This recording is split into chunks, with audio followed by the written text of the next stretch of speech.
In this video, we're going to be trying an assortment of different winter Dutch foods and snacks. Let's start eating.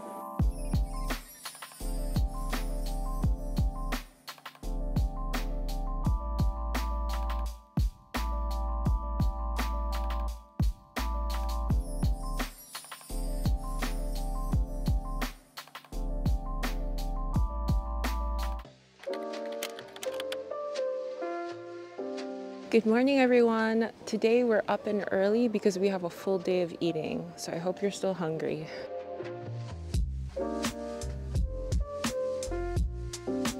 So next we have chocolate letters. So during the Dutch holiday Sinterklaas, the tradition is to give a chocolate letter to the person, and usually this is the first initial of their name. Additionally, children leave out their shoes for Sinterklaas to leave a small gift inside, or sweets like a chocolate letter, marzipan, or paper nota, as Sinterklaas makes his round checking on children. Chocolate letters are also gifted to friends, colleagues, and family members. As you can see, my letter actually broke, but I'm still going to eat it anyways. This one is caramel, salted caramel zeezout. This is one of my favorite chocolate flavors anyway, so I'm always gonna like it, but 10 out of 10. Next we have gevolde speculaas, which is sort of like a spiced gingerbread cookie with almond paste, and it looks like this.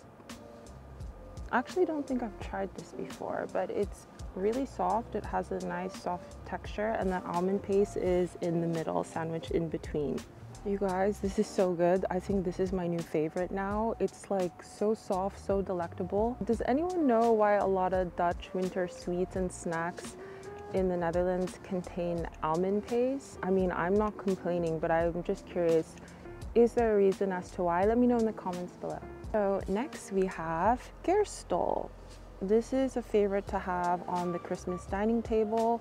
I like to think of it almost as fruitcake, but it has almonds, different types of nuts like walnuts, raisins, currants, and I think this is more of the looks type of kerstol. And it also has, again, almond paste in the middle of it.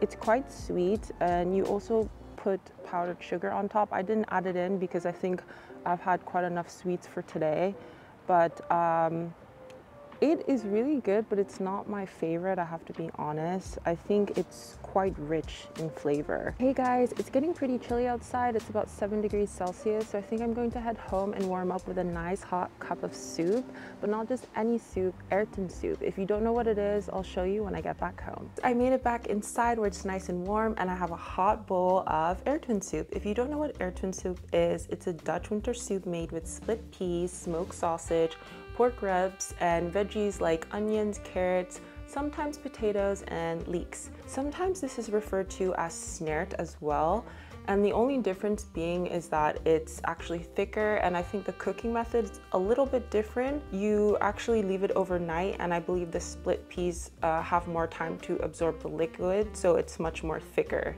If you haven't had this soup before, I highly recommend it because it's so warm, it sticks to your bones, especially when you've been out all day in the cold. Next we have mandelstof. Mandelstof is a puff pastry filled with an almond paste, and it's traditionally made and eaten around Christmas and Sinterklaas. They're usually made in the shape of a log, and during Christmas time you'll see them shaped as an O to resemble a wreath, known as a mandelkerskrans. For dinner, we're having something very special. It's called stoofvlees, and I know what you might be thinking. If you know what stoofvlees is, you're probably thinking, okay, that's a Belgian dish, Hannah. It's technically not Dutch. So stoofvlees is a Flemish stew made with chunks of beef.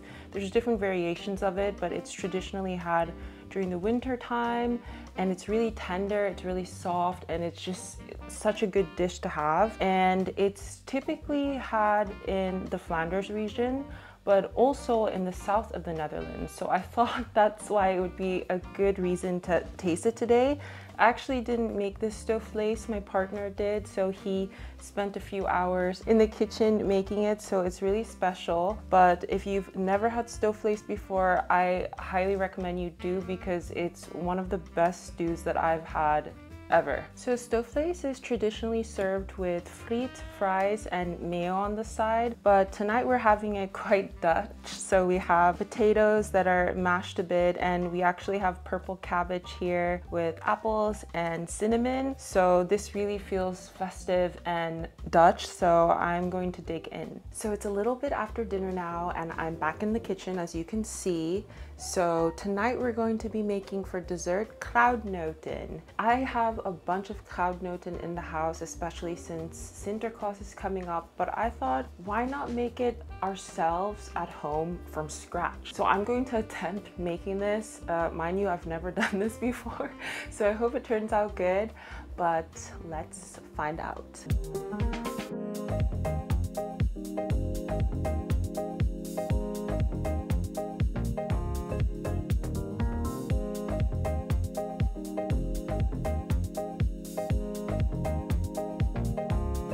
I was asked a few times, what is the difference between pepernoten and kruidnoten? I'm not an expert, but I do want to share some of my understanding.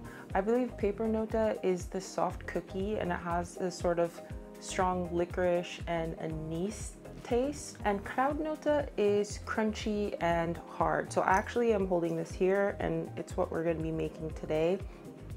Here's a milk covered chocolate caramel kruidnoten, and the other is stroopwafels. So there's a variation of different kruidnoten, and for pepernoten it's just one. And I think people call the whole range of the cookies when you're talking about a pepernoten, but specifically this is kruidnoten and the soft one is pepernoten. So our 25 minutes is up, and I just pulled the kruidnoten out of the oven, and they smell amazing.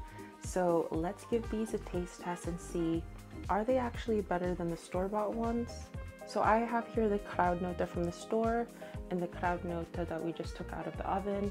Obviously they look very, very different.